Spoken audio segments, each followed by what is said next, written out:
Hey guys, welcome back. Time for base set 2. This one would be extremely short, so I've also tacked on a lot of misprints or stuff that you might find in your packs. We can briefly discuss those, just things to look out for as you're, I guess no matter what Pokemon cards you're going through or opening, keep an eye out for these things. Some add value, some not so much, some depend if you can find the right person. So let's get into it here. First off, base set 2, we have this W stamped War Turtle. Pretty cool. And I think that's the only variant that we have in base set 2. So, other than some obscure stuff that I wouldn't really consider an error, or there's a lot of errors that are still in there. I guess not a lot. There's still some errors in there that were repeated from previous sets. These were reprints from previous sets from I guess a player's standpoint. They wanted to make sure that all these cards were accessible, so that's when base set 2 was born. Now if we look at the regular War Turtle as a comparison, we'll notice on this one obviously it doesn't have the W stamp because this is the one that came straight out of the pack, but the water energy is water symbol up here on the top right is also a lot larger than the W stamped one, so I don't know what they did. It must have been a separate print run for these stamped W promos, and they played around with it. I'm assuming that the I'm not sure if this one came out first or later on, but it would have been just the regular War Turtle from base set, and at some point they messed around with these were in the Top Deck magazine, so another magazine promo, which was typical of these W boys. All right, Polygraph. See if we can get them all on screen here. Polygraph. Now I don't know if I would consider this. I don't know if it was reproduced enough to consider it an actual error, but apparently this blue ink and or stains on the top right is something that happened multiple times. You can make an argument for it, I guess. I don't know how many copies would require this stain on it before you consider it an actual error. I wouldn't really necessarily chase after this for a master set, just because it doesn't seem like it's an actual repeated error. It's not like there was a full print run, I don't think, where this was a thing. I'm also not sure how many times they printed base set 2. It's hard to say. It might have been just one giant print run and done, because the cards were already released at this point, and maybe it was a large one. It's hard to say. It seems like there was a lot out there, but you'd never know. Certainly less valuable with that 2 stamp on there, and a lot of people really dislike that, just having a reprint that early on, and that mark of shame here with the 2 on the right side. Here we go, Seeking. We've seen him before, so here we go. We got the Put Seeking on the stage 1 card, and it should say Put Seeking on the basic Pokemon. Not corrected. Here we have Vulpix still has HP 50 instead of 50 HP. Seen that before. Same with the Nidorans here. The male, both the male and the female have the space in between the gender symbol here.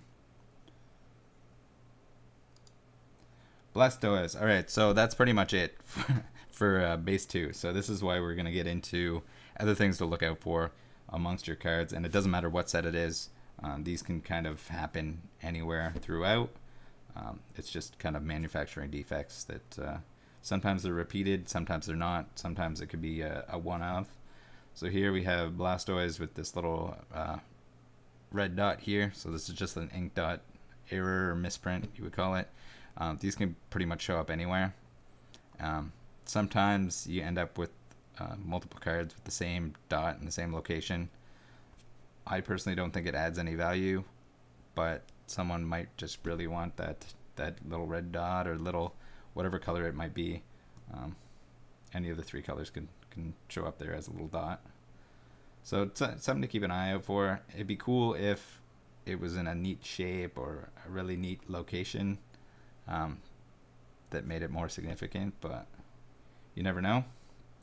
Keep an eye out. Here we go. So when we get into miscuts, this is probably an extreme example, certainly, because you can see there's the color bars along the top here from what would be the top of the sheet itself. Obviously that would, and also being a popular Pokemon, would add a ton of value here.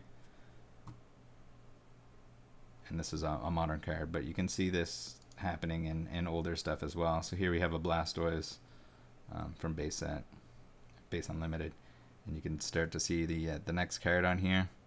Typically when something is off center to a decent amount, you can see these little black dots are kind of markings on the sheet. What they're used for exactly is, I'm not sure. I would say it's something to do with alignment from the factory. But when you start seeing these black dots, you know your card is definitely not centered. And this varies to certain degrees. If it's a popular Pokemon, it's going to add value. And also if you can see another card, especially if you can see another Pokemon or something on here, that's also going to help. So here, this would be an extreme example of people are going to want to get this guy because he's crooked. It's Charizard. It's a very hard to pull Charizard, and you can see another card on the left side here. So that's pretty much as good as it gets without it being something from WotC, where certain sets this is more prevalent than others, but typically you don't see something off this much no matter what the set is. That's there's that complete lack of quality control. So here we go, Alakazam. He has square corners on him. From the factory, they cut the cards in this rectangular fashion, and then the corners get cut off in what seems like a separate step. Sometimes you'll end up with the corners not being cut off. Sometimes you'll end up with some of the corners being cut off. And I've even opened cards where sometimes the corners are just hanging on by like the back piece of paper. So this can add value. You have to be a little bit careful. And by a little bit, I mean a lot careful with where you're buying these from, because where they had sheets before, people will cut them up either with scissors or by other means, get them cut up and leave them square. So be wary, but very cool if you end up with some cards that come out of the pack with corners still on them. All right, what are we on now? Crimps. Here we go. Crimpy Seal. So this can happen with any card. It's basically just some of the cards were not in place where they needed to be when the booster pack was sealed. So you'll notice the pattern on the top and or bottom of the card like this will match the indentations that come on a booster pack. So sometimes you'll end up with the pack not even being sealed, pun intended, because when it clamped down, it couldn't actually stick to itself or seal the pack to the pack because the card was in the way. So oftentimes when you see someone, they're like, oh, I just opened this, is it resealed? Like this pack was like all the way open, and then you ask them if they got any cards like this, and typically that's what happened, especially if it came out of like a booster box or an elite trainer box or something like that, and they're like, what, the pack inside was not even sealed. I don't have a picture of it. I guess it's not really necessary, but you can also end up with a pack with too many cards or not enough cards, or one without a reverse holo. Just weird things like that. I've seen like multiple holos in the same pack. None of that adds value really. I guess if you had an extra stuffed pack, you could sell it as an extra stuffed pack. But once you open it, all the cards inside are typically identical to how they started. Some people like these.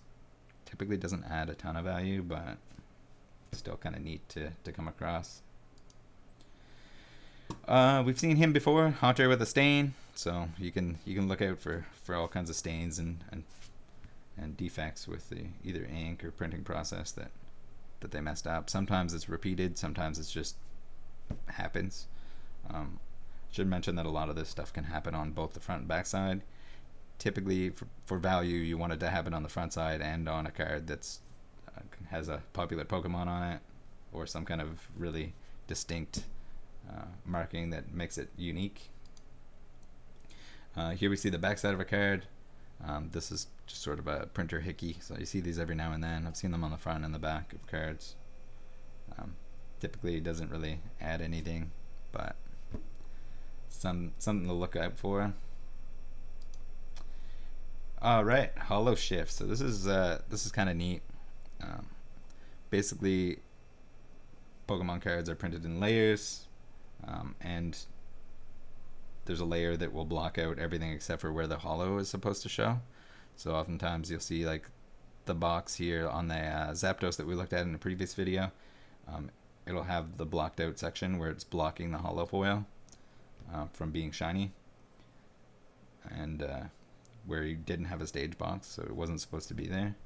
Here they have that entire layer is shifted, so you end up with parts of the card being hollow foil that shouldn't be, and you can see the outline of where it should have been. So the pattern is correct. It'd be really neat too, but I've never seen anything that was like the wrong outline for a different Pokemon. That'd be pretty cool. But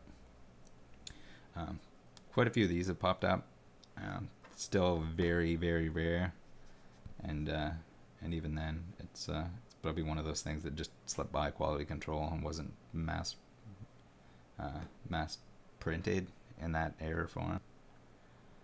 And even then, a lot of these are probably, at least the older ones, are probably have been lost to time. Charizard. All right, we got base set Charizard. This isn't seen too much in the WotC stuff. There's some sets that have a ton of hollow bleed. This is what we're looking at here. So we got the you can see the stars showing through here.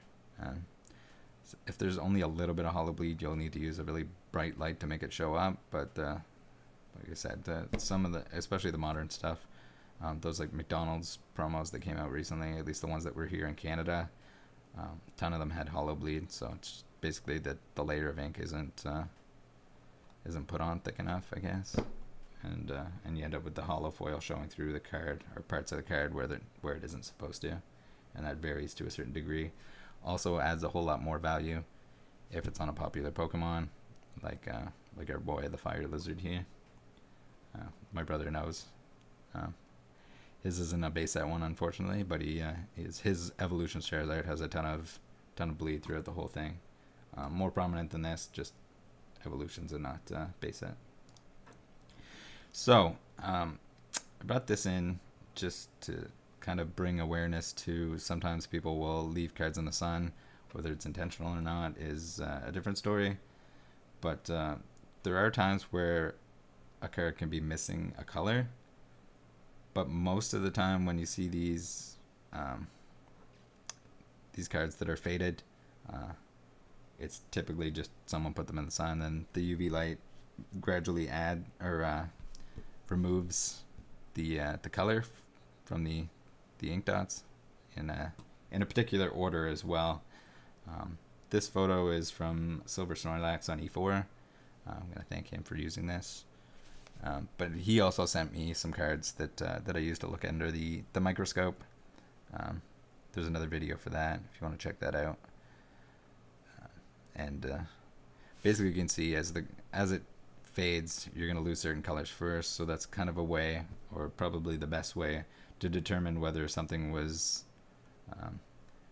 missing color from the factory, or if someone just sun bleached in it. And then here we see another sun bleach one, and then the bottom part of it must have been masked off. So you end up with the color still down there. Pretty neat regardless. So it's hard to say. A lot of this stuff you'd have to have it in person, and you'd have to take a look at which color is going to leave first. Black is always going to stick around the longest, so when it's only black, it's typically it was in the sun for a very long time. Well, I think that's it. If I missed anything, guys, or if you have any questions, please let me know in the comment section. See ya next time. Have a good one.